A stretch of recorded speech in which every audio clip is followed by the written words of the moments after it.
Molecular weight of polymers. The molecular weight of polymers can be calculated by using many methods. Four important methods are number average method, weight average molecular calculation method, Z average calculation method, and the fourth one is viscosity average molecular weight calculation method. These two, that is Z average molecular weight calculation method and the viscosity average molecular calculation methods, are based on the sedimentation and flowing tendency of the polymer unit. So, if you talk about the equations of these four molecular weight calculation method, first one is number average molecular method. The equation is summation of Ni Mi divided by summation of Ni. The terms Ni and Mi are in all these equations. Ni is the number of molecules, or we can say it is the number of repeating units, and Mi is the molecular weight of these molecules or molecular weight of this repeating unit. So number average method can be calculated by using the equation summation Ni Mi divided by summation of Ni. And the weight average molecular method can be calculated by using the equation summation of Ni Mi square divided by summation of Ni Mi. Then the next two methods, that is first one is Z average method. We can calculate this by using the equation summation Ni Mi cube divided by summation of Ni Mi square. And the equation for viscosity average molecular weight calculation method is summation of Ni Mi raised to 1 plus A divided by summation of Ni Mi the whole raised to 1 by A. Here the term A is a variable and it ranges from 0.5 to 1. Actually, polymers are classified as polydispersed system. Each repeating unit in a system having different size are called polydispersed system. Here in polymers also, the size of each repeating unit are different. Hence, the molecular weight of each single unit is also different. So, we can only calculate the average mass of these molecules. So, in all these calculation methods, that is number average, Z average, weight average, viscosity average, all these calculation methods calculate the average weight of the polymer. So, when we plot a molecular weight distribution curve for a hypothetical polydispersed polymer sample, it will appear like this. X-axis is Mi, so mass, that is mass of each single unit, and the y-axis is Ni, that is number of each single unit, and the curve will like this. So the optimum point is number average molecular weight. So it shows the relative positions of various average molecular weight. So number average, weight, number average, viscosity average, weight average, and Z average. Here, weight average is always greater than number average method. And the viscosity average and weight average is almost similar. So, what are the significance of polymer molecular weight calculation? Actually, all the physical properties of the polymers are depend either on molecular weight of the polymer or on the degree of polymerization. Degree of polymerization means it is the number of repeating units. So, physical properties always depend on molecular weight or degree of polymerization. So, here we are mentioning the physical properties like viscosity, impact strength, tensile strength, etc.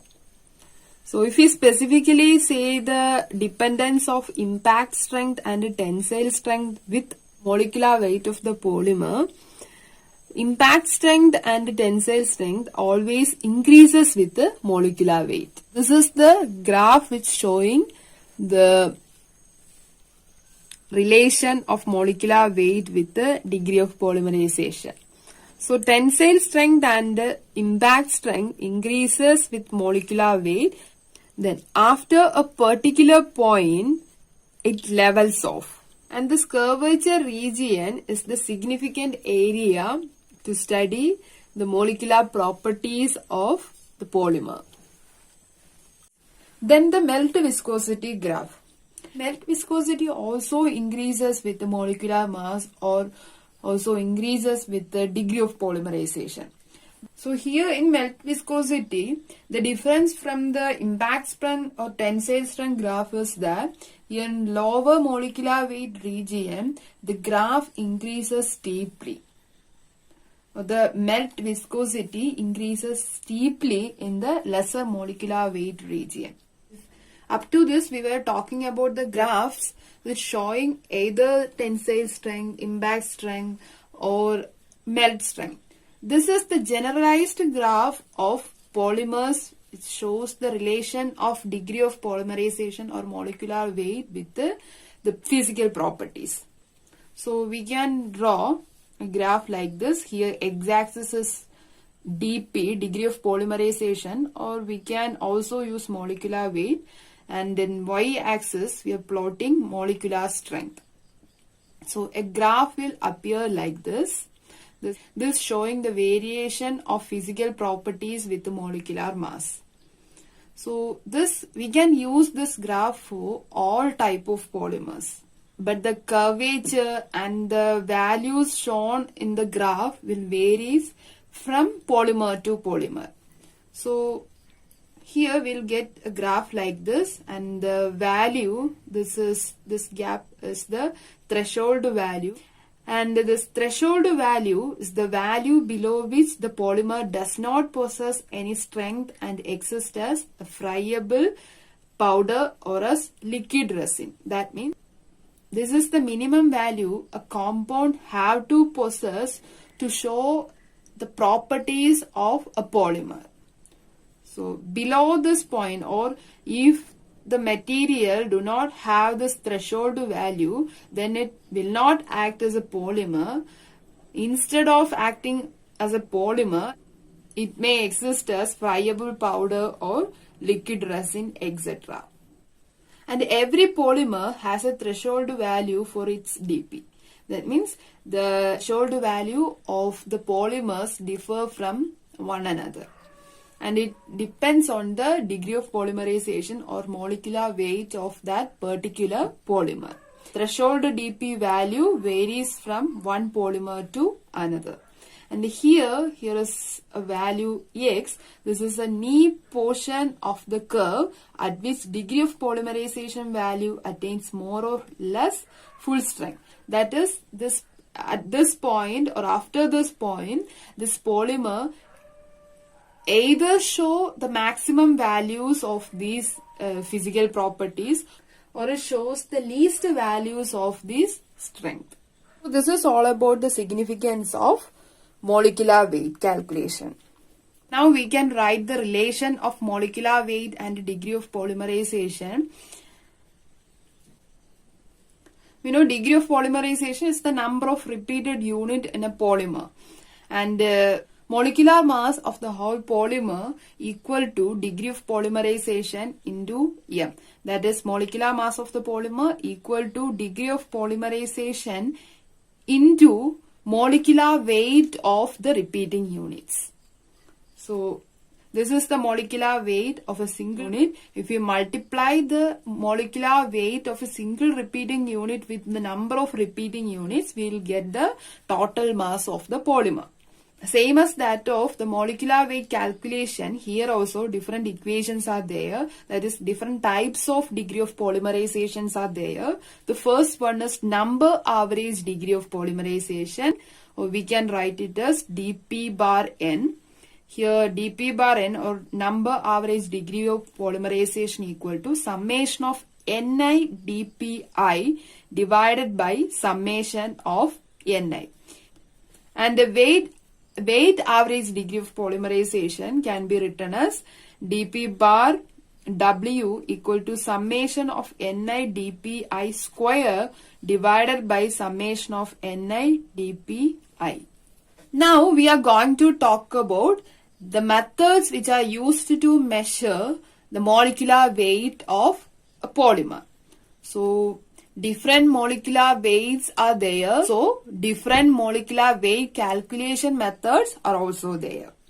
So if we want to calculate number average molecular weight, then the methods used to measure number average molecular weight is, one is cryoscopy, then abeliometry, osmometry, and these three are the physical methods. If we check these three properties depends on the molecular weight of the substance. So here in this methods, measured property is dependent on the total number of molecules regardless of their masses. That is why we use this physical methods to calculate number average molecular weight. So one chemical method is also there, that is known as N-group analysis.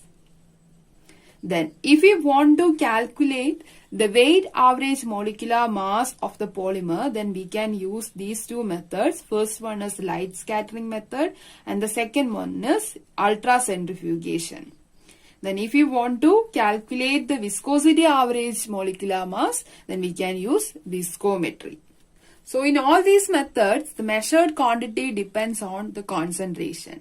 Normally, all these methods are done in very low concentrated solutions of the polymer.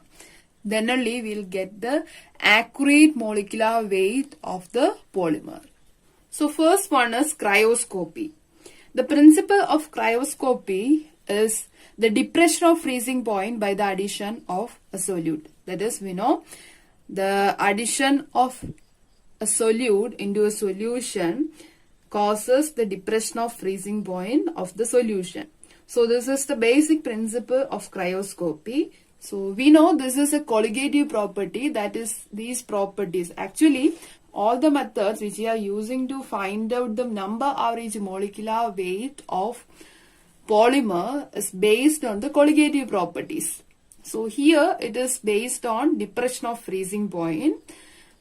So we know this property will only depends on the number of solute which we are adding into the solution, and it is independent of the size and nature of the solute which we are adding into the solution. So the extent of depression depends on the number of solute molecules dissolved per unit volume of the solution, and it is independent of the size or nature of the solute. Here we can relate the number average molecular mass with the depression of freezing point by using this equation, that is delta TF divided by C equal to RTF square divided by rho delta HF into 1 by Mn dash plus Bc. Here C is the concentration of the solution and rho is the density of the solvent, R is the universal gas constant, and TF is the freezing point of the solvent, and delta HF is the heat of fusion of the solvent, and B is the second Merrill coefficient. So this is a constant. So we can relate number average molecular mass with the depression of freezing point like this. From this equation, it is clear that this method depends on the concentration of the solution, number of moles per unit volume of the solution.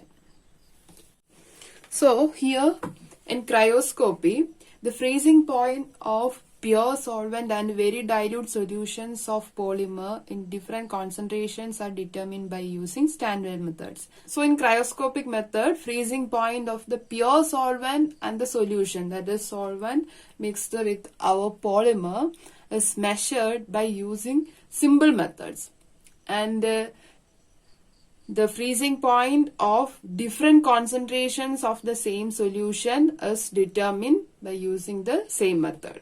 To find out the difference in freezing point of these two, that is the solvent and the solution, we have to supercool the solvent and the solution to a temperature lesser than 5 degrees Celsius of the freezing point of the solvent and the solution. The supercooled liquid is stirred very fastly during the experiment. Then it starts freezing readily. So during the freezing process, we can see that a temperature rise, that is the temperature of the system rises, then attain a maximum value, then again drops down. So this is the graph which showing the temperature fall and rise of the solvent and the solution. First of all, we are supercooling this pure solvent. So the graph appear like this. This is the graph. And when we add the polymer into the solvent and the supercooling the solution, we'll get a graph like this, which is below the first one. Here, depression of freezing point, that is why the second graph is appearing just below the first one. And each graph attains a maximum point, then the value drops. The difference between these two maxima, the depression in freezing point value. The maxima is the freezing point of the pure solvent and the solution. We can do this experiment for different concentrations of the solution. And the TF value for each concentration is determined by the graph. The equation for cryoscopic method at infinite dilution. And we can draw a graph in which concentration is plotted against the delta TF divided by C value. So this is the delta TF divided by C is at the concentration C tends to 0, RTF square divided by rho delta HF into 1 by mn dash. This is the equation of this graph. And from this graph, we can calculate the mn value, number average molecular mass. If we consider this method, some limitations are also there. That is, we can use this method for the polymers which having molecular weight up to 30,000. Then the second method is ebullirometry. Here the principle is elevation of boiling point. That is, boiling point of a solution is higher than that of the pure solvent. When we add solute into a solvent, the boiling point of the newly formed solution will be increases. So that is the principle of ebullirometry. And the equation which relating the elevation of boiling point delta TB to the solute's molecular weight, that is our polymer's molecular weight, is delta TB divided by C equal to RTB square divided by rho delta HB into 1 by mn dash plus BC. So this is the equation which relate the values of elevation of boiling point delta TB and the molecular weight of our polymer. So here the term delta TB is the elevation of boiling point, C is the concentration, R is universal gas constant, and Mn is the number average molecular weight of the polymer, and rho is the density of the solvent. And here delta HV is the heat of vaporization, and TB is there, and TB is the boiling point of the solvent. So we can calculate the number average molecular weight of the polymer by extrapolating the graph obtained from this equation into zero concentration. That is, the LHS side approaches into zero. That is delta TB divided by C, where C tends to 0, we'll get RTB square divided by rho delta HV into 1 by MNV. So in the previous equation, here B, a constant term B is there, that is the second virial coefficient. This is a constant term. Okay, in this method also we can calculate the molecular weight of the polymers up to 30,000 only. So that is the limitation of abeliometry.